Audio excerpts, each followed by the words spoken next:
أعوذ بالله من الشيطان الرجيم. بسم الله الرحمن الرحیم و به نستعین. برایان عزیز، ام بیده و بیست و هشتاد داگرن مسئله ما کچوتن میدان ام هب و مسئله خواه مجونه ام هاتن صرف عباره منهاج وقت دمیجه و این توافقا اگر بهر و عدد سر و موافق هبن توافق دنا بین و هب ضرب وفق احدهما في الآخر وفق یکی تمام یا دیده که یعنی وفق یکی اگر عدد و اگر بهر وفق ویل تمام یا دید که و پاشت دردان یعنی ثم الحاصل في المسئله پاش حاصل وفق و دردان وفق و رقم و درکت میدان او رقم وجه اصل مسئله خودین و مسئله محبه چاره سرده بر مروده ده چگو مگو اوه داییک اوه دازده براماک اوه شازده خوشکن جباوه بهرن و ام ششا چتکین ام برا دایی که دانین وده ششه که ام ددن اوه یک ششا ددوش ام ددین دازده براماکا اوه ددو ششا ام چارا ددی شازده خوشکن باویجی اوه چار toplam و برهفت کردن و به هفت حال بکی مثلا ما بخواه ششه demek ki mesela ma aul kette de mesela bu ya auliye deveca embere خود دنه نابینا اوه بهراب دازده براماکن بهراب واد دویه شازده خوش که جبابه نه بهراب و چاره یعنی نابینا واده انفتکین توافق هیا وفق هیا یعنی وفق دازده و به شش وفق دازده دو به بلوکر به شش شازده به چارا به بلمکرر و به چار اوه عدد سر و وفق عدد سر و برجور مثلا ما خلاص نبیه اما وجه فکن دنابینا و عدد سر مبریجور به خود جلو توافق هیا آنو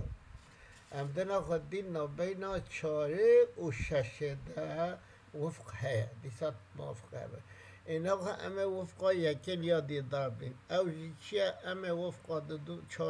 چاره کود دویا عمل یادی تمامی دین کبوچه دو جارا شش مدر دا و دازده وجا ثم الحاصل في المسألة حاصل ما دازده تبجا اما حاصل خوال اصل مسئله خواه دردن او جیب یه حفت نگود اولا مسئله ما دازده جارا حفت به هشتی و چار ام مسئله ما جوه حل دبه و چاره سر دبه پکی دازده هم مله دا چه و چه بید دازده جارا یک بو دازده جارا دو بو بیست و چار دازده جارا چار جی بیه چل و هشت toplam hava bu 84 و مثلا مجیش حل بو و امجی گهان آگهتا خواه ام هاتی سر اگر و این تباینا اگر بجا عدد سر وادا مباینت هبه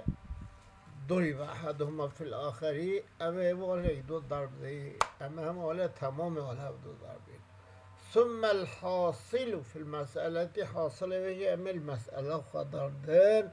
فما بلغ صحت منه کابوچه مثلا موجه حل بده او چبی او مگو دایک ما او شه براماک مان او هشت خوش گنج باوه مان دایک شش یکن شش براماک سه یکن هشت خوش گنج باوه ثلثانه یعنی دو برابر اب مسئله ششا دست پیدا کن میگ دایی که مد دو دان براماکا مد چار دان خوش گنج باوه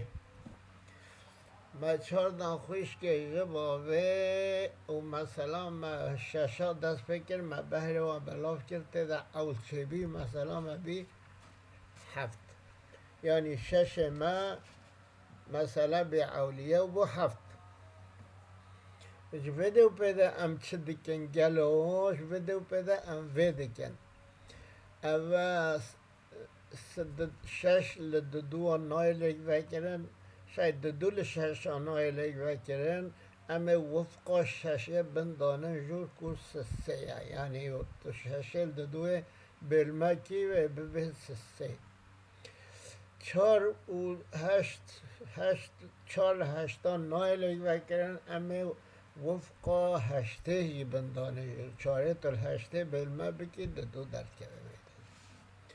هاوجادنا بینا و سر مبرید دو اسیاده تباین هیا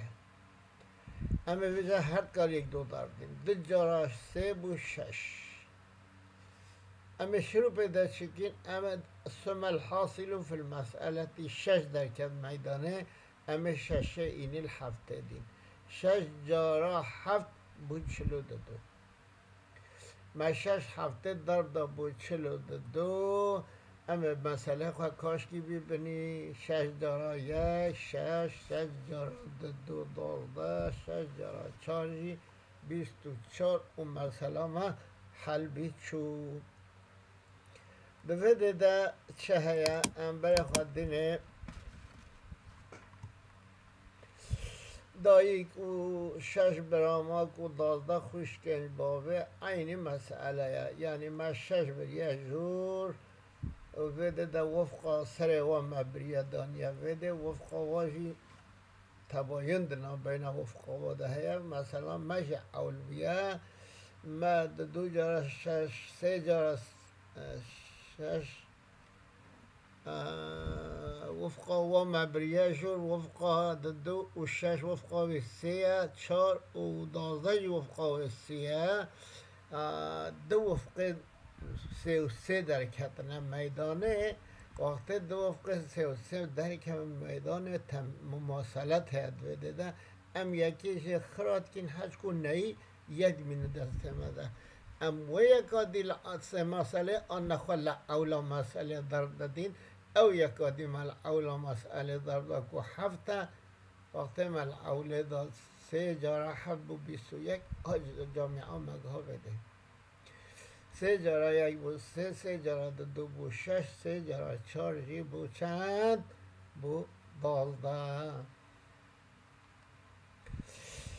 وده ده چه هیا دم دنابر عدد رؤوس وانده تداخل به امه چکین تداخل اوه مثلا دایی که هشت براماکن و هشت خوشکش باوینه مثلا ما ششا دست پیکر وکی آدی بوی هفت اول کتیت ده و بله دو و هشت وفقا و چار و هشت وفقا و دوه ادنا بینا دو چاره دجی موافق وفقه نخواه اما یکی وفقه یکی لیادی داربین وفقه مثلا چاره عمله بدی بو چار و چار جارا هفت بو 28 28 چار جارا یک بو چار جارا دو بو 8 چار جارا چاری بو 17 اما مثلا همیجی به بیر شکلی چاره سر بی و که حتی جاری دی انشاءالله ام بگن هفدو اما با مسئله هجی بدو مینن ببینند خیر و خاشیه ده